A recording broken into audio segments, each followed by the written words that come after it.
Hi everyone! In this video we will continue with the design options that you have with Tunisian entrelac crochet.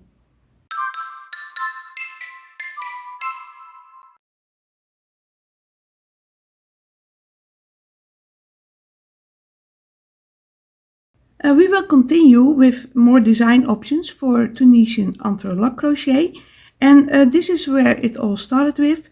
This is my wrap that I made, and as you can see here we have these square blocks, and these are connected with each other in a diagonal. And then I showed you in the previous video how you can play with designs like here.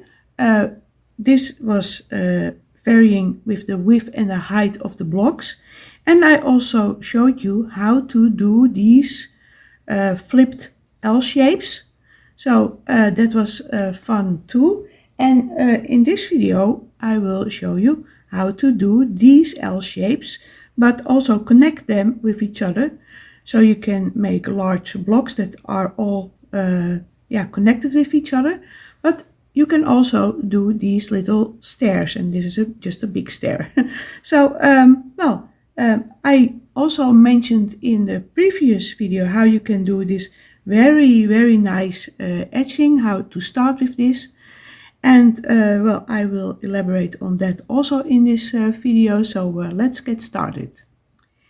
In the previous video I also explained how to work with this design sheet, and I am preparing a bit because the start is just as usual, and I thought I would show you a trick. I have made this block, and I have made this block, and I have almost finished this block.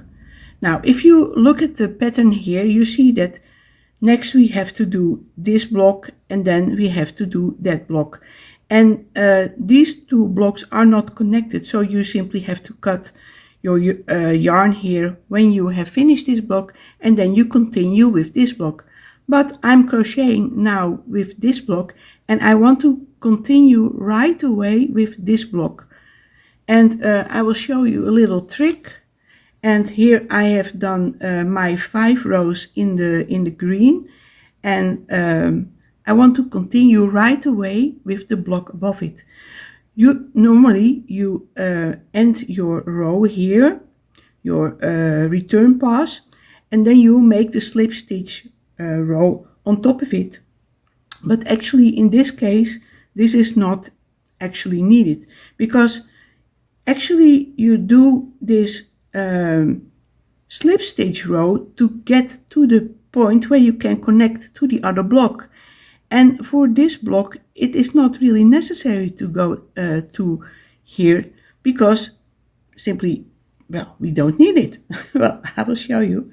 So here I have almost finished my return pass, and I have now 2 loops on my hook, and then I grab my yarn and I pull the yarn through these 2 loops right away. And this is actually the first loop of the new block. So this is simply how you can continue. And it's just as easy. It's just a normal color change if you work with several colors. And well, the thing is that you will not get that ridge on the back. So if you want to have that ridge, then please finish the block as usual. But in this way you can simply continue with the next block above it. So I wanted to show you that, and now I will continue making the other blocks, because I want to show you what happens when we, and then my tablet flipped, what we will do here. And then I almost forgot to show you what I'm doing here with the bottom border. And I already showed you a little bit about this in the previous video, but I put it into practice here. And what I did, I made a long chain.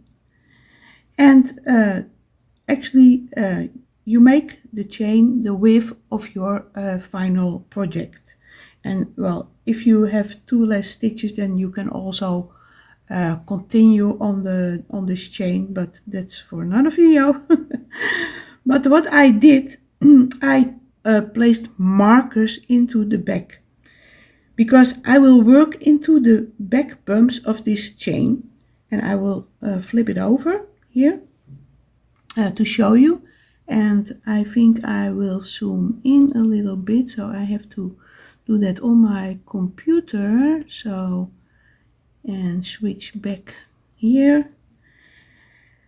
What I did here is I made my chain and when you look at the first block, you saw that we had to do 5 loops here.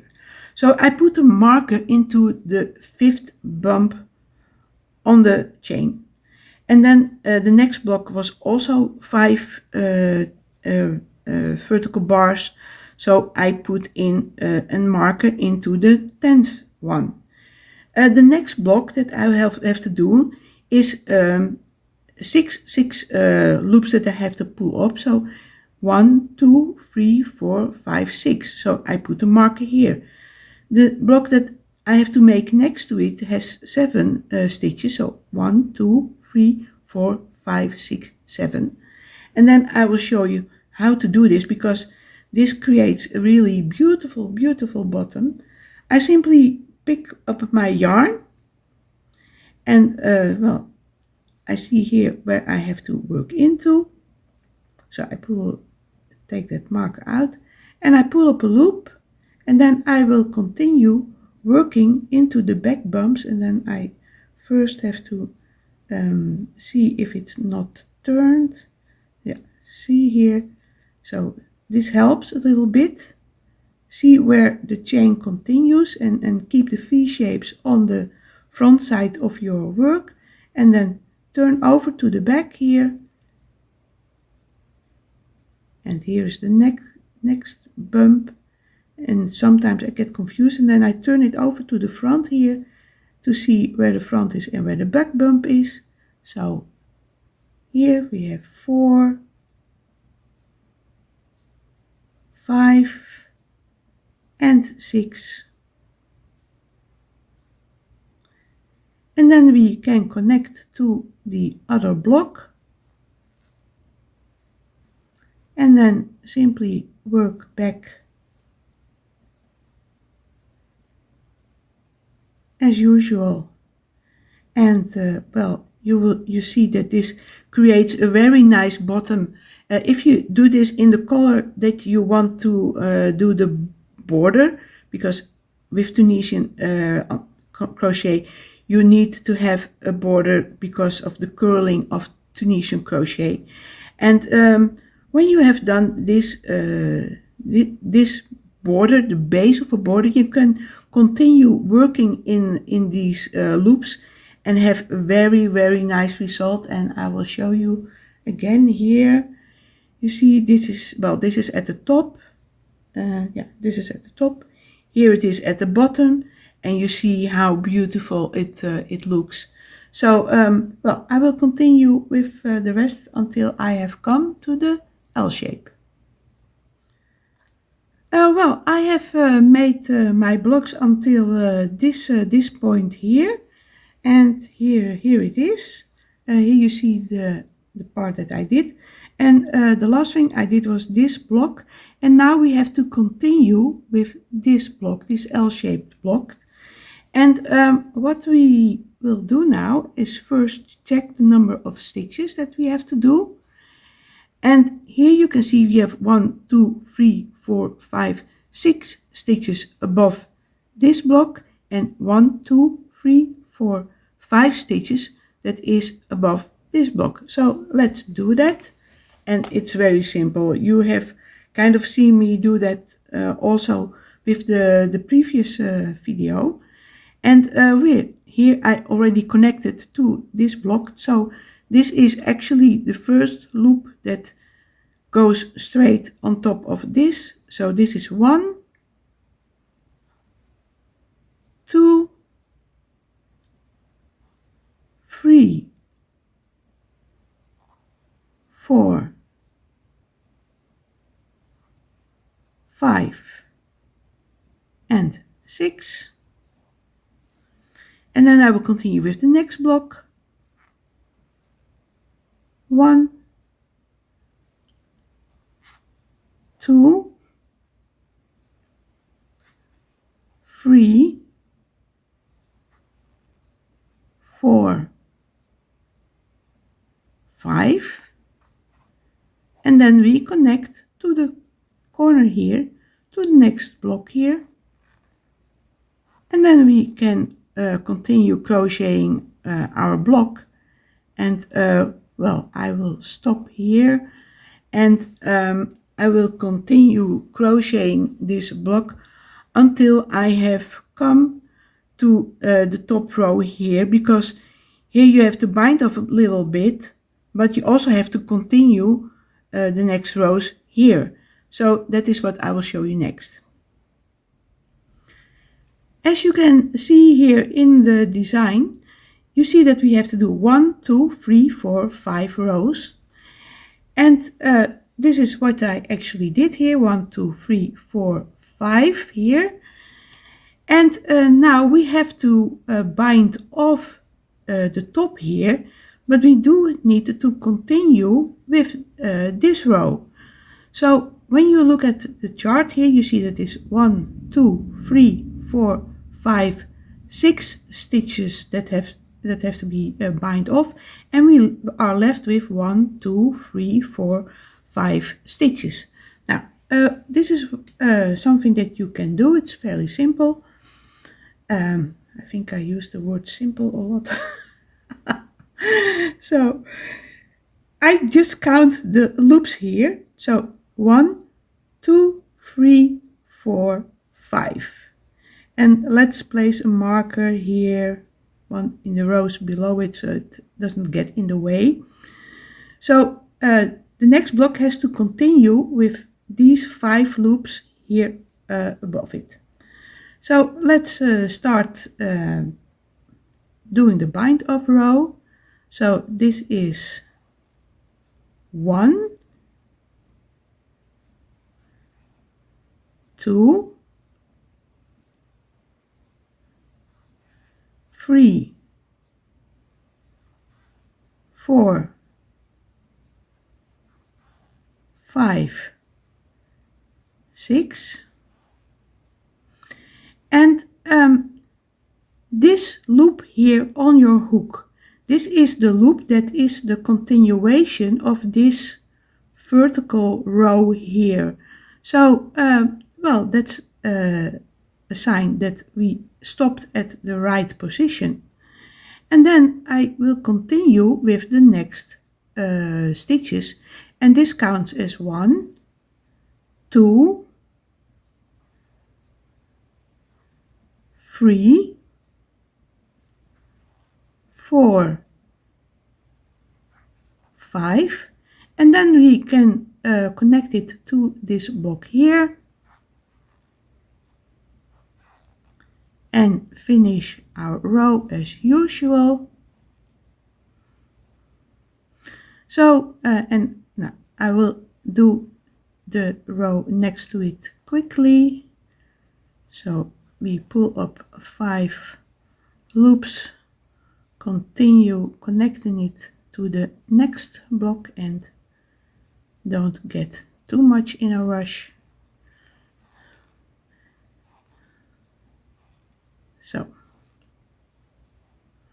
So you see that is yeah, this is how the start of the L shape is done. So I will continue doing this block and also the block here above it, and I will also start with the block here, because I want to show you what to do here when you get to the corner here. I will show you next what to do with the start of this block, and let's do it a bit quickly, because I will pull this out because I want to show you something else after this.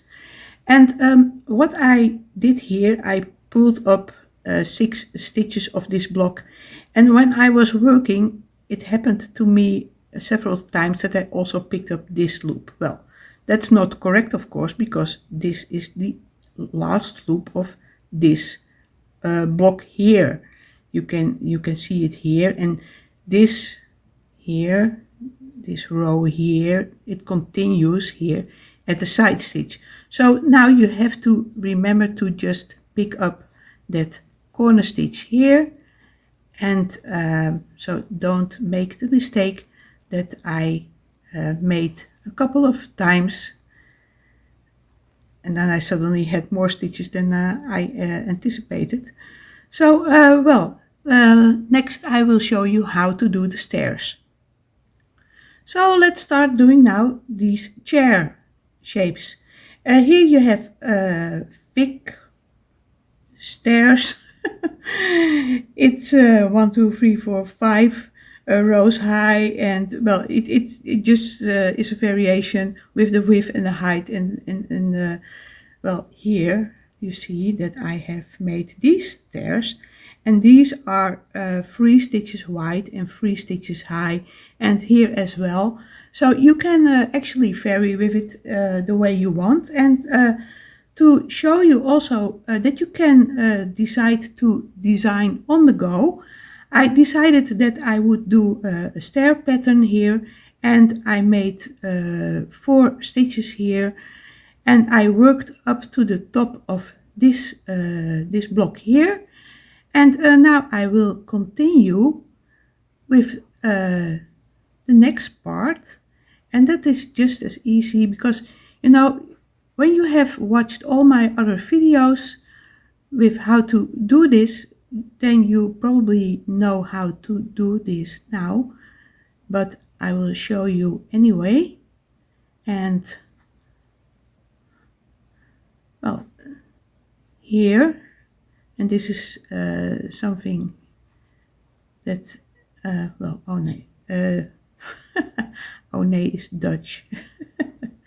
I want to show you something in the next row here, and simply connect to the block here. So we have done that, and well, I made the decision that I will do 2 rows now with this bit of the stair. So I will speed up the video, and then I will get back to you when I have done that.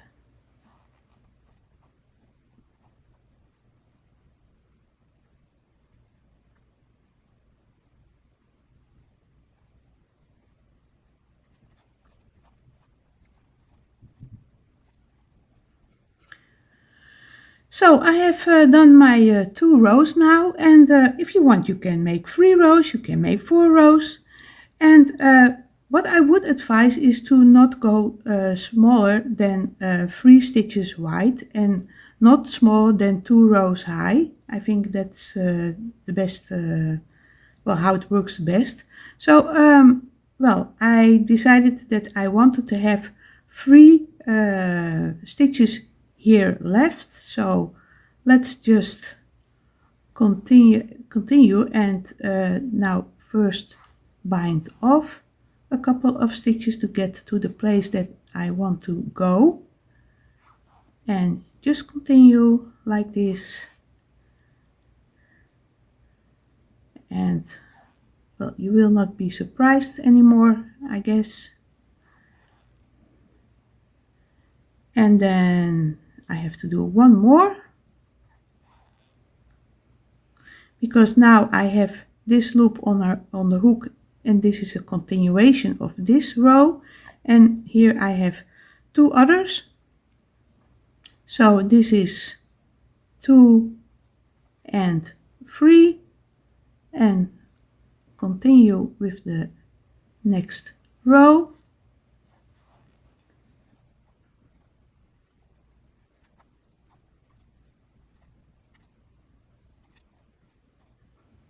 So I now did this part of the stair, and then I will continue with the next part. So I will continue with this color on top of this, and then I pick up the loops here, and well, you will now know what to do to make stairs. And again, here we come to the point that I often make mistakes because I get in the mood with picking up loops, and then I sometimes pick up that loop here as well, but that's not correct, of course. We have to go here to this side here and then work back, and then again you can decide if you design on the go how many rows you want to do this, and always take a look at the block next to it to see how that will work out. And here you see that I did correctly with the continuation of stitches here, all these rows. So that's very important. Always keep an eye on the stitches, that they keep on going in the same direction, neatly above each other. And that is that's something that I explained in the other videos, why I do entrelac, this horizontal entrelac, a little bit different than other designers. And well, I guess that was about everything that I wanted to tell you about the design options. Well, about the finishing of the top rows here, to have it look exactly the same as this. I have shown that in the previous video, so watch that also. And well, I guess that was everything that I wanted to tell you about the design options.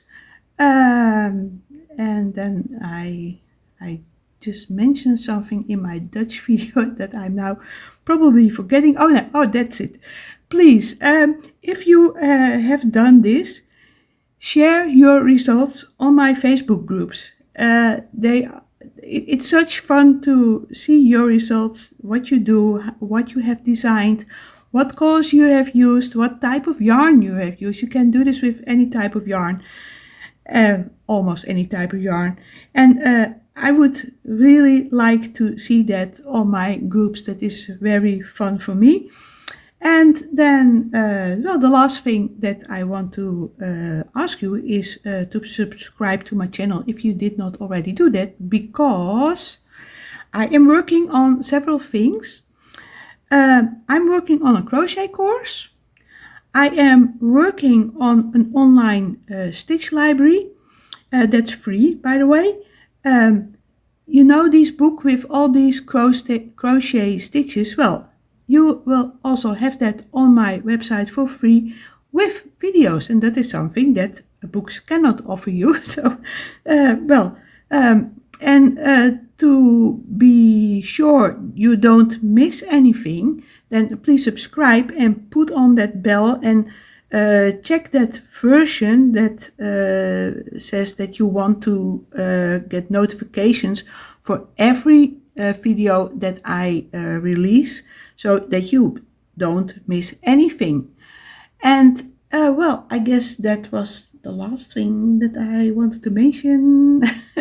So well, yeah, and also please give me a thumbs up if you liked this, and comment if you want, because you know, the interaction with my videos by liking, subscribing, commenting is something that really helps my channel.